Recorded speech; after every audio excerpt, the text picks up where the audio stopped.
우리 같이 인사 나누겠습니다. 한 주간 동안 수고하셨습니다. 은혜 받고 돌아갑시다.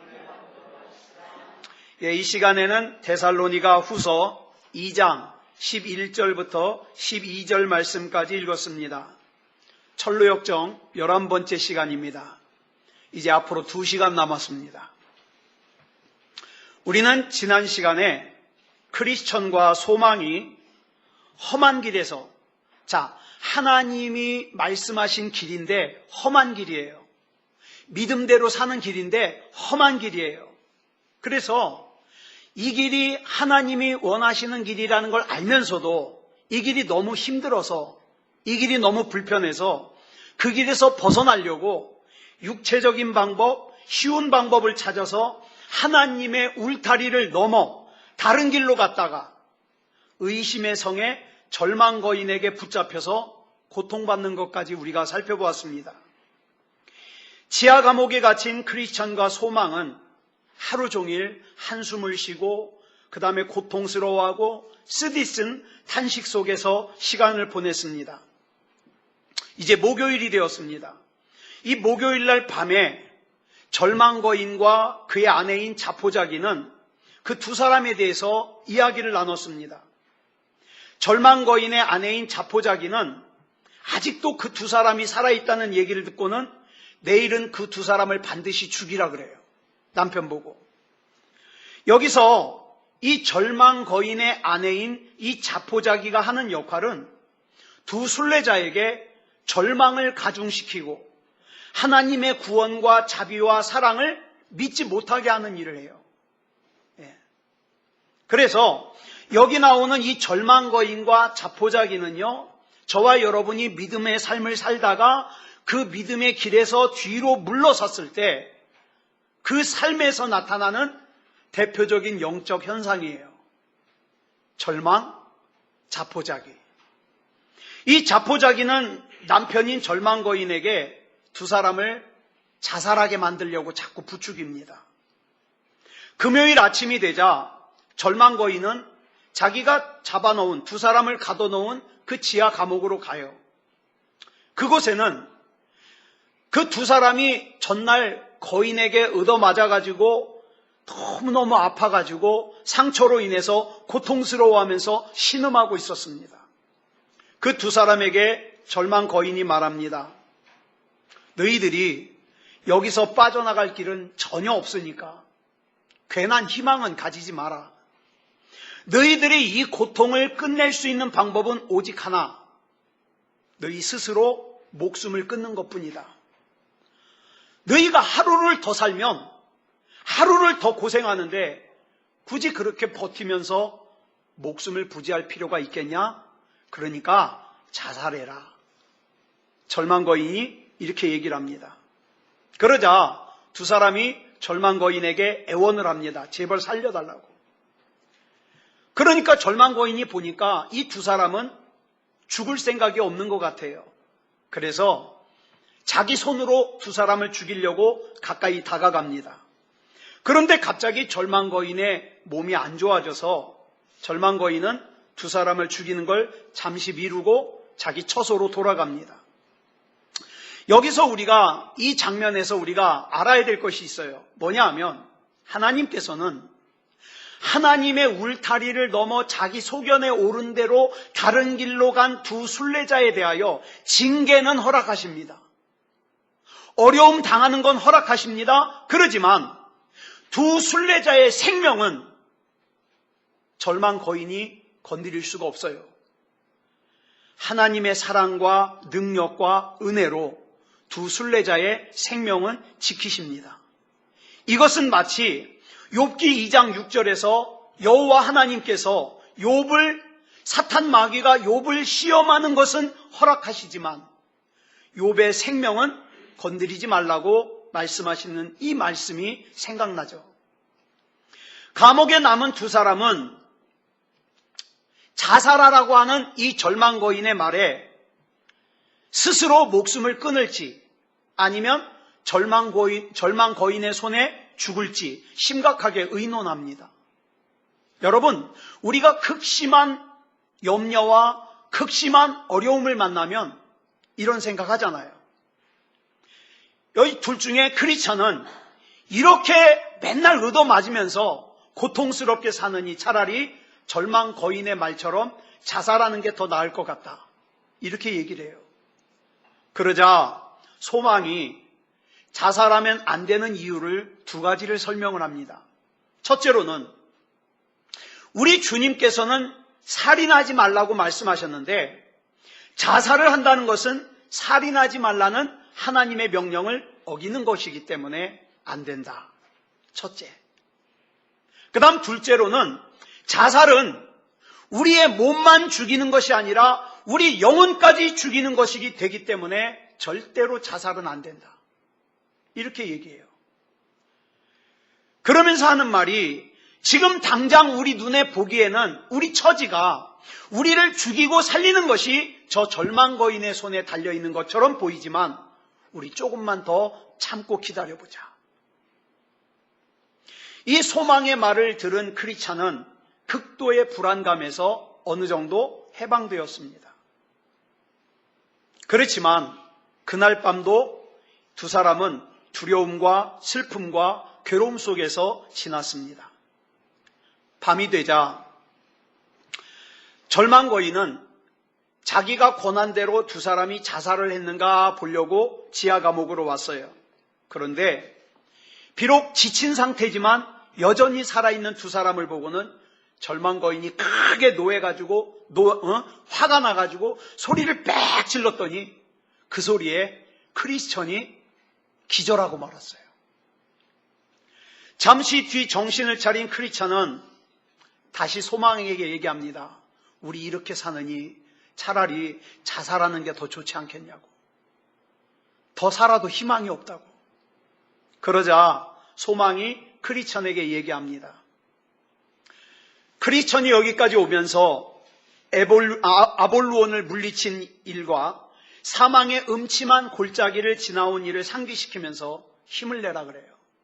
여러분, 저와 여러분이 신앙생활을 하죠.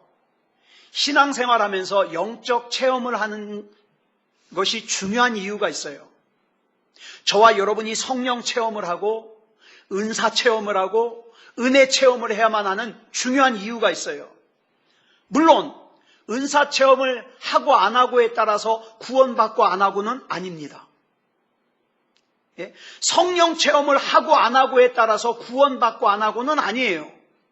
그렇지만 중요한 것이 우리가 이런 영적 체험을 해야만 하는 중요한 이유가 힘든 일을 만났을 때 내가 예전에 영적 체험을 했던 것을 회상함으로써 어떻습니까? 하나님의 은혜와 능력을 더욱더 의지하고 신뢰하게 돼요. 은혜 체험을 못한 사람은, 은사 체험을 못한 사람은 어려움 만났을 때 어떡합니까? 돌아서 버립니다. 무너져 버립니다. 여러분 성경에 보면 다윗이 골리앗과 싸우러 나갈 때 이 싸움은 아무리 생각해도 이길 수 없는 싸움이에요. 그런데 다윗이 먼저 생각한 것이 뭐냐면 내가 예전에 양을 칠 때 하나님께서 사자의 발톱으로부터 곰의 발톱으로부터 나를 건져내신 그 하나님의 구원을 회상합니다. 그리고서 이렇게 고백합니다. 그 사자의 발톱과 곰의 발톱으로부터 나를 구원하신 하나님께서 이 블레셋 사람인 골리앗의 손에서도 나를 건져내실 것을 내가 확신한다. 그러고 싸우러 나가는 거예요. 사도 바울도 그래요. 극심한 고난을 겪을 때 고난을 당하고 있는 자기를 걱정하고 있는 고린도 교회 성도들에게 편지를 보내는데 그 편지에서 이렇게 얘기합니다. 하나님께서 예전에 큰 사망에서 나를 건지신 일을 내가 회상하면서 그 큰 사망에서 건지신 하나님께서 이후에도 나를 건지실 것을 내가 신뢰한다. 이렇게 고백해요. 여러분, 절망하는 사람을 위로하고 다시 믿음을 가지게 하는 것은 진짜 어렵습니다. 어쩌면 여러분 중에서도 하나님으로부터 마음이 떠난 사람이 있을지도 모르겠어요. 그 사람의 마음을 다시 하나님께 붙잡아 매는 것은 진짜 어려워요. 어렵지만, 그러나 여기 나오는 소망은 크리스천에게 이렇게 얘기합니다. 지금의 이 고난을 우리가 인내하지 못하면 원수들 앞에서 수치를 당할 것이고, 무너진 우리 모습을 보면서 원수 마귀가 웃을 거다. 그러니까 이겨야 된다는 거예요. 그래서 크리스천은 또다시 두려움을 떨쳐버릴 수 있었습니다. 밤이 되어서 절망거인과 그의 아내 자포자기가 잠을 자는데 아내가 물어요. 두 사람 죽었냐고. 그랬더니 절망거인이 이렇게 얘기를 해요. 참 저놈들은 지독한 놈들이라고. 아주 고집불통이야. 자기 스스로 자기 생명을 끊느니 모든 고생을 끝까지 참고 견딜려나 봐. 이렇게 얘기를 해요. 그러자 절망거인의 아내인 자포자기가 그러면 내일 그 두 사람을 끌어내가지고 당신이 예전에 죽였던 사람들의 뼈와 해골을 보여주세요. 그리고 나서 일주일 안에 너희도 이렇게 될 것이다. 이렇게 얘기를 하라고요. 그래서 밤이 지나고 토요일 날 아침이 되자 절망거인은 아내인 자포자기가 시키는 대로 두 사람을 끌고 뜰로 갔어요. 그리고 자기가 예전에 죽인 사람들의 뼈와 해골을 보여주면서 너희들도 일주일 후면 일주일 안에 이렇게 될 거야. 협박했습니다. 그리고 또다시 심하게 두들겨 팬 다음에 감옥에 가두었습니다. 심한 매를 맞고 깊은 근심과 탄식 가운데 있던 두 사람은 절망거인이 보여주었던 그 뼈와 해골을 생각하면서 극심한 두려움에 휩싸였어요. 아무리 생각해도 여기서 벗어날 수 없을 것 같아요. 밤이 되자 절망거인과 그의 아내인 자포자기가 또다시 두 사람 얘기를 합니다. 아내가 얘기해요. 혹시 그 두 사람이 누군가 와가지고 자기를 구해주기를 기다리는 거 아니에요? 아니면 당신이 실수로 문을 안 잠궈서 탈출할 기회가 생기기를 기다리는 거 아니에요? 그러자 절망거인이 단호하게 얘기합니다. 말도 안 되는 소리. 내일은 그 두 사람이 자살을 하든가 나한테 맞아 죽든가 둘 중에 하나를 선택하게 할 거야. 그리고 두 사람은 잠들었어요. 이게 토요일 밤이에요. 그때 지하 감옥에 갇힌 두 사람이 간절하게 기도하고 있었습니다. 근데 가만히 생각해 보니까 이 두 사람이 수요일 날 아침에 거인에게 잡혀왔거든요. 그런데 토요일 날 밤이 될 때까지 두려워하기만 했지, 힘들어하기만 했지, 기도를 안 한 거예요. 그러다가 마침내 토요일 밤부터 기도를 하기를 시작합니다. 그렇게 시작된 기도는 주일날 새벽까지 계속되었습니다. 그렇게 기도하는 가운데 주일 아침이 가까워 왔을 때 크리스찬이 자기의 이마를 탁 치면서 이렇게 얘기를 해요. 아이고 내가 바보지. 도망칠 수 있는 방법이 있었는데 이제까지 이렇게 갇혀 있었다니. 그러면서 소망에게 이렇게 얘기를 해요. 내 가슴에는 약속이라고 하는 이름의 열쇠가 있는데 이 열쇠는 의심성에 있는 모든 문을 다 열 수 있다고 내가 들었다고. 그러자 소망이 반가워하면서 그 열쇠 빨리 꺼내서 열어보자 그래요.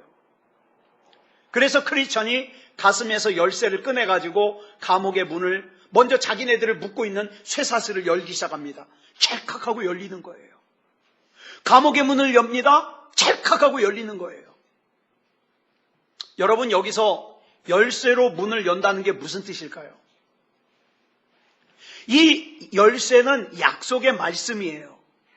이 약속의 말씀인 열쇠로 연다는 건 뭡니까? 내가 그 하나님의 말씀대로 실천한다는 뜻이에요. 갖고만 있으면 안 돼요. 그 말씀대로 내가 실천을 하니까 의심성에서도 벗어날 수 있고 나를 묶고 있는 결박도 풀 수 있고 절망거인의 손에서도 벗어날 수 있고 자포자기로부터도 벗어날 수 있는 거예요. 감옥에서 빠져나온 두 사람은 바깥문까지 왔어요. 바깥문도 이 열쇠로 쉽게 열렸어요. 이제 마지막 철로 된 성문에 이르렀는데 그 문도 철카닥 하고 열렸어요. 잘 보세요. 이 크리스천이 약속이라고 하는 이 열쇠를 발견한 시점이 언제예요? 주일 아침이에요. 기록에 의하면 왜 이 존 버년이 이 내용을 썼느냐? 이 존 버년 같은 이 청교도들은요, 주일을 뭐라고 얘기를 했느냐? 영혼의 장날이라 그랬어요. 영혼의 장날. 그래서 주일은 내가 일주일 동안 사는 데 있어서 필요한 모든 영적인 것들을 사는 날이에요.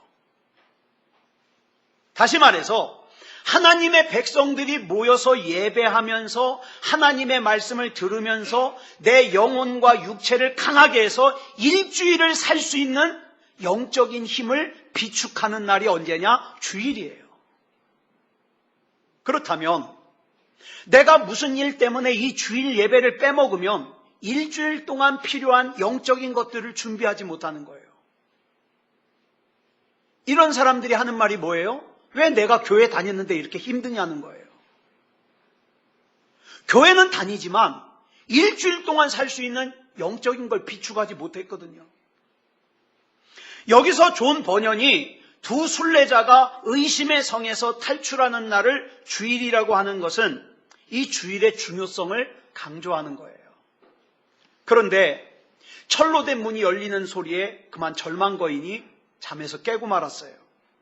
도망가는 두 사람을 붙잡기 위해서 뒤쫓아왔지만 중간에 발작이 일어나는 바람에 두 순례자를 쫓아갈 수가 없게 되었어요. 이건 역시도 뭘 설명합니까? 하나님의 울타리를 넘어 다른 길로 간 것에 대하여 징계는 있지만, 어려움은 있지만 두 순례자의 생명은 하나님의 사랑과 능력과 은혜로 지키신다. 이 내용을 설명하는 거죠. 의심의 성에서 도망친 두 사람은 다시 하나님의 길로 돌아왔습니다. 이 내용이 쭉 보면 무엇을 설명하냐면, 우리가 신앙생활하다 보면 다 쉬워요. 다 편하지 않아요. 그래서 어떤 유혹을 받느냐? 좀 편하게 신앙생활하고 싶은 거예요. 부담스럽지 않은 신앙생활을 하고 싶은 거예요. 그래서 보니까 하나님의 울타리 너머로 편하게 갈 수 있는 길이 보여요. 그래서 그 편하게 가는 길로 가려고 샛길로 들어선 결과가 얼마나 힘들고 참혹한지를 보여주는 거예요. 그렇기 때문에 저와 여러분은 지금 당장에는 힘들고 불편하더라도 절대로 샛길로 빠지면 안 돼요. 쉽게 신앙생활할 수 있는 방법 없나? 이거 찾으면 안 돼요. 인내하면서 하나님의 길로만 가면 반드시 저와 여러분을 향한 하나님의 약속은 이루어집니다. 힘든 과정을 거치고 다시 계단식 문을 넘어 제자리로 돌아온 두 사람은 그 문 옆에다가 기둥을 세우고 경고의 글을 써놨어요. 뭐라고 썼느냐? 이 계단식 문 너머에 있는 길은 의심의 성으로 가는 길인데 그 성의 주인인 절망거인은 천국의 임금을 멸시하고 거룩한 순례자들을 죽이려는 자입니다. 이렇게 경고의 글을 써놨어요. 그리하여 그 후에 오는 많은 순례자들이 거기 적혀있는 경고의 글을 읽고 위험을 피할 수 있었다는 거예요. 자, 의심의 성에서 도망했습니다. 탈출했습니다. 이 의심의 성에서 탈출한 크리스천과 소망은 계속 순례의 길을 걸어가서 마침내 기쁨의 산이라는 곳에 도착을 했어요.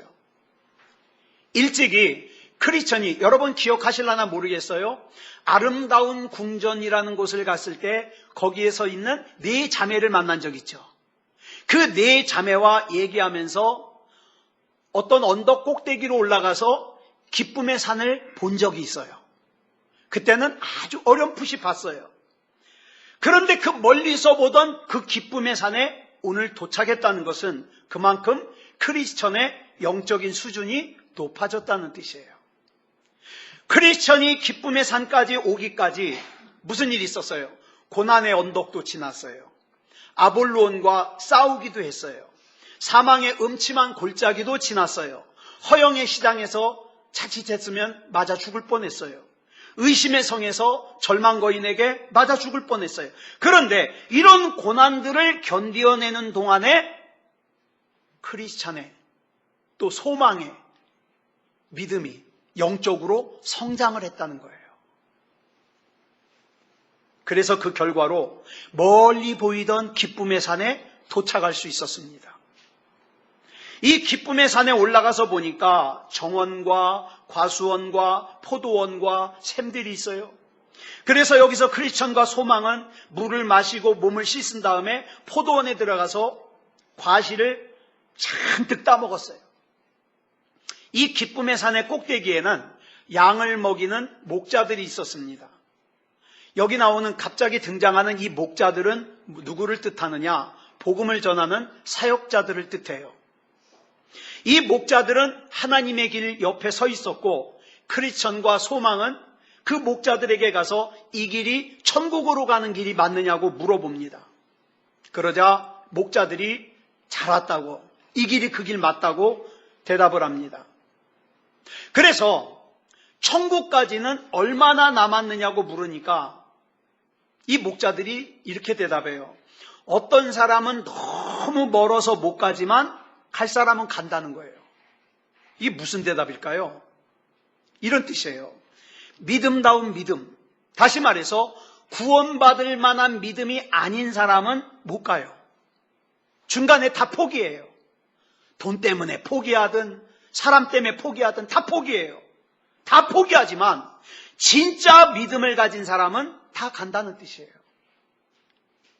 그 또 물어봐요. 이 길이 위험하냐? 물어보니까 또 이렇게 대답해요. 죄인은 다 걸려 넘어지지만 안전하게 행하는 사람에게는 안전하다는 거예요. 이건 또 뭐냐? 이 말뜻 역시 하나님을 이용해서 내 육체의 욕심, 세상의 욕심을 이루려고 하는 사람은 다 걸려 넘어지지만 하나님을 하나님으로 섬기는 사람은 안전하다는 거예요. 여러분, 예수님 왜 믿으십니까? 이 시간 예배 왜 드리십니까? 내가 하나님을 믿어서 부자가 되려고, 내가 예수 믿어서 내 자식 잘 되려고, 그러면 다 걸려 넘어져요. 그게 목적이 되면 안 돼요. 내가 예배를 드리는 이유는 나는 하나님을 하나님으로 믿기 때문에, 나는 하나님이 아니면 안 되기 때문에 이런 사람이 이 길을 끝까지 갈 수 있어요. 많은 사람들이 순례의 길을 떠나지만, 많은 사람들이 신앙생활을 시작하기는 하지만 그 순례의 길에서 만나는 수많은 유혹과 핍박과 고난과 또 자기 생각과 다름으로 인하여서 많은 사람들이 순례의 길을 포기한다는 거예요. 여러분, 우리 교회만 하더라도 지금까지 많은 사람들이 순례의 길을 같이 출발했어요. 신앙생활을 같이 시작했어요. 그런데 어떤 사람은 세상이 좋아서 떨어져 나가고, 어떤 사람은 결혼을 해서 떨어져 나가고, 어떤 사람은 시험 들어서 떨어져 나가고 순례의 길을 걸어가는 것을 중단해요. 그러나 하나님을 진짜로 믿는 사람들은 마침내 기쁨의 산에 도착합니다. 그러나 이렇게 기쁨의 산까지 도착하는 사람의 숫자는 극히 적어요. 저는 저와 여러분이 끝까지 믿음다운 믿음이길 바랍니다. 기쁨의 산에 도착한 크리스천과 소망은 목자들에게 쉴 만한 곳이 있느냐고 물었더니 좋은 장소를 준비하고 있다고 따라오라 그래요. 가면서 이 목자들이 크리스천과 소망에게 어디서 왔느냐, 어떻게 왔느냐, 오면서 어떤 일을 겪었느냐 물었고 두 사람은 있었던 일들을 잘 얘기를 해줘요. 여러분, 철로역정을 보면 여기 나오는 이 목자들의 이름이 나와요. 4명의 이름이 나오는데 뭐냐면 지식, 경험, 경계, 성실이에요.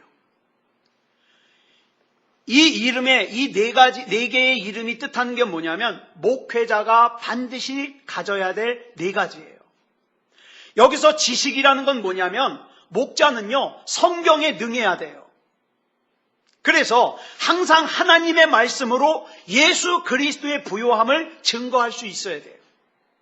그래서 인간들로 하여금 자기가 얼마나 부패한지, 내가 얼마나 죄로 인하여 부패한지 이걸 깨닫게 하고, 내가 하나님을 의지하고 하나님이 아니면 안 된다는 것을 깨닫게 하는 것, 이것이 목회자의 사명이에요.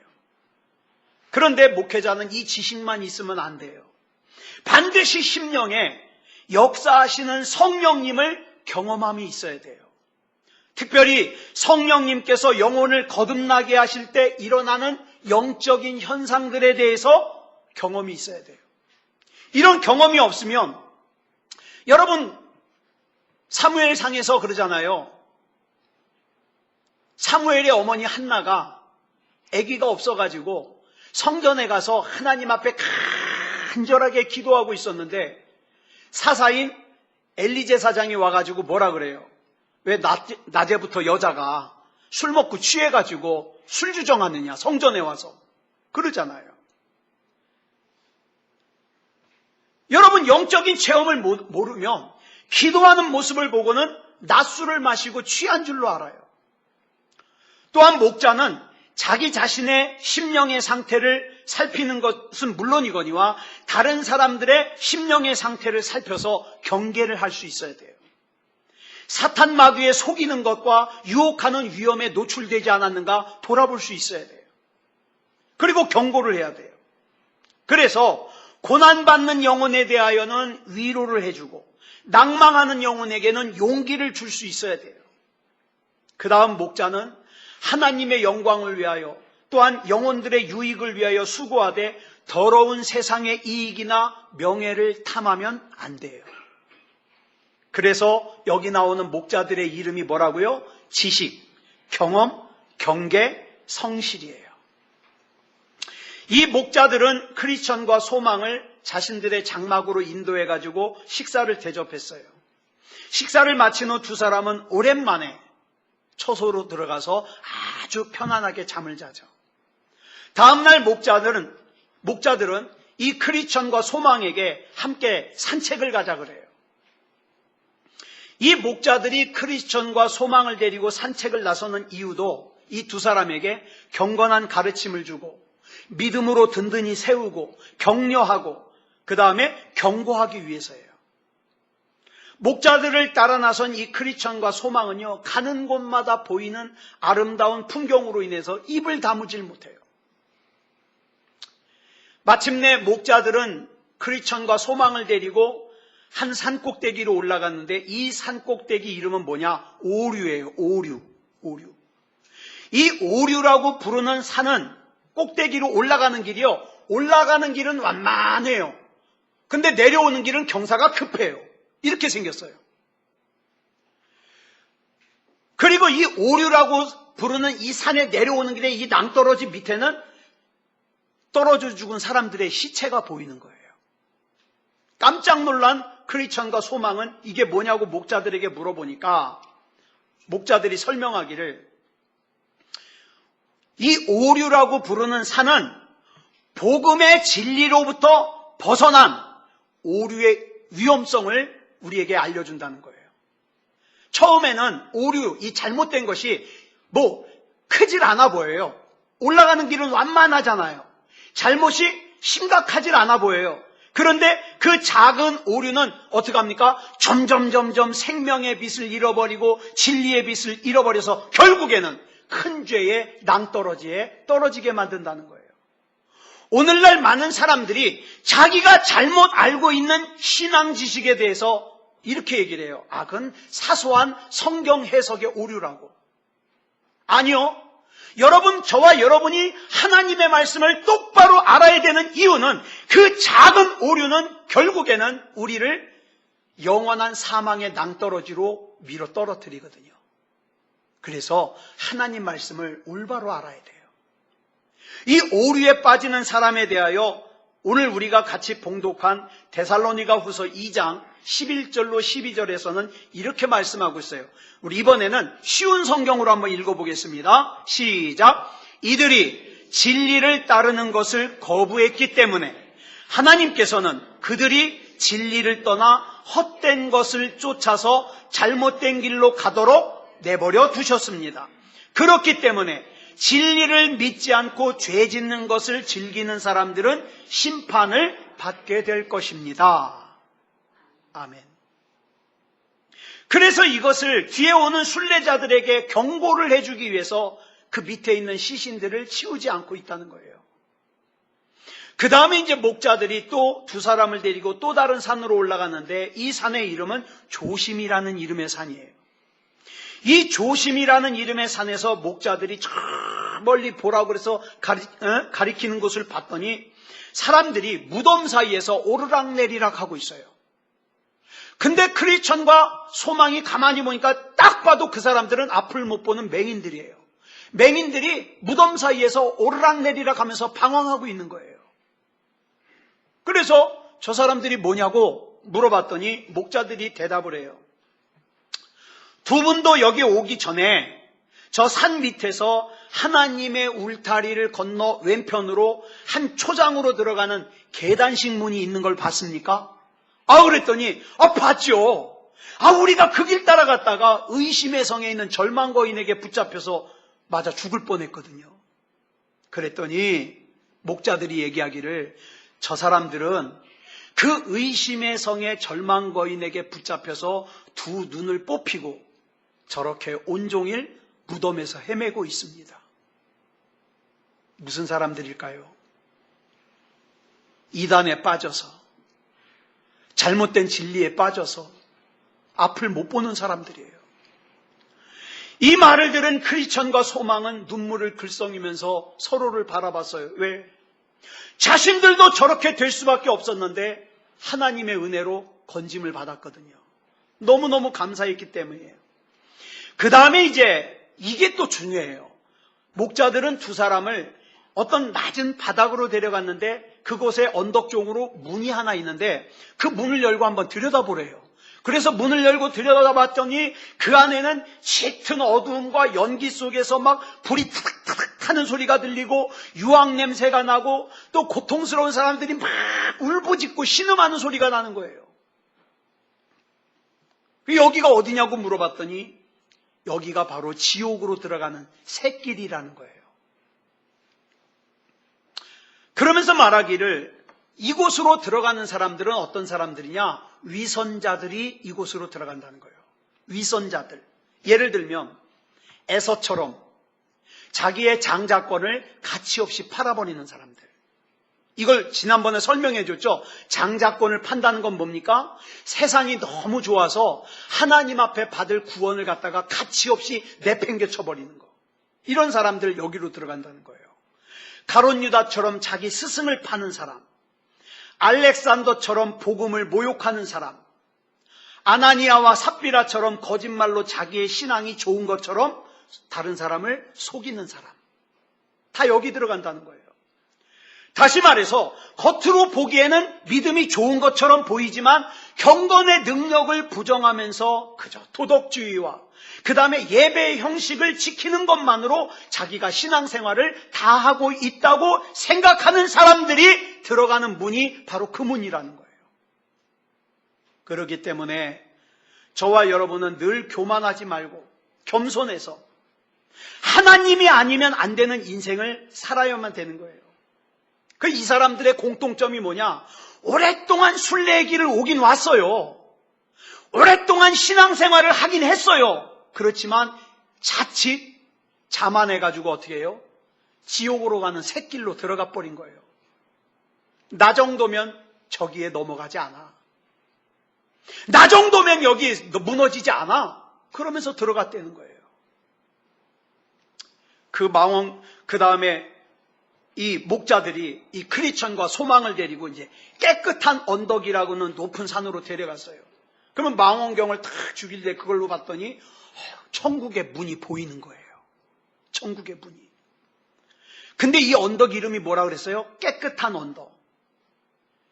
경건한 자의 마음 상태를 의미하는 곳으로 여러분 마태복음 5장 8절에서 우리가 이미 살펴본 바 있습니다마는 같이 읽어볼까요? 시작. 마음이 청결한 자는 복이 있나니 그들이 하나님을 볼 것이며. 마음이 순수하고 신앙이 순수한 사람은 하나님의 나라를 선명하게 볼 수 있어요. 이런 사람은 어떻습니까? 하나님이 아니면 안 돼요. 그런데 이 마음속이 욕심으로 자만심으로 가득해 있는 사람은 하나님의 나라가 보이지 않아요. 그러니까 사람만 의식해요. 잘못된 거죠. 자, 여기서 크리스천과 소망은 희미하지만 천국의 문을 보았습니다. 이 천국의 문을 보고 나니까 크리스천과 소망은 더욱더 천국을 사모하게 되었어요. 그리고 나서 이제 목자들은 마지막으로 헤어지면서 크리스천과 소망에게 지식이라고 하는 목자는 천국으로 가는 지도가 그려져 있는 안내도를 줘요. 경험이라고 하는 목자는 가다가 악천쟁이를 만날 텐데 조심하라 그래요. 경계라고 하는 목자는 마법의 땅에서 잠들지 않도록 조심하라 그래요. 진실이라고 하는 목자는 하나님께서 크리스천과 소망을 끝까지 주시기를 축복기도 해줍니다. 그러면서 기쁨의 산에서 떠나게 되는 거죠. 자, 오늘은 여기까지만 우리가 살펴보겠습니다. 저와 여러분이 사는 길은, 저와 여러분이 믿음의 삶을 사는 데는요, 절대 쉬운 길만 있는 거 아니에요. 그런데 이 쉬운 길 부담스럽다고, 이 어려운 길 부담스럽다고 쉬운 길을 찾아서 하나님의 울타리를 넘어가 버리면 참 힘들어요. 힘들어. 그래서 우리 반주 준비해 주시고요. 우리가 이 시간에는 찬송가 342장을 우리가 부르고 합심으로 기도하겠습니다. 너 시험을 당해 죄짓지 말아라. 너 용기를 다해 그 시험을 다 물리쳐라. 우리 이 찬양 가사 생각하면서 찬송하겠습니다.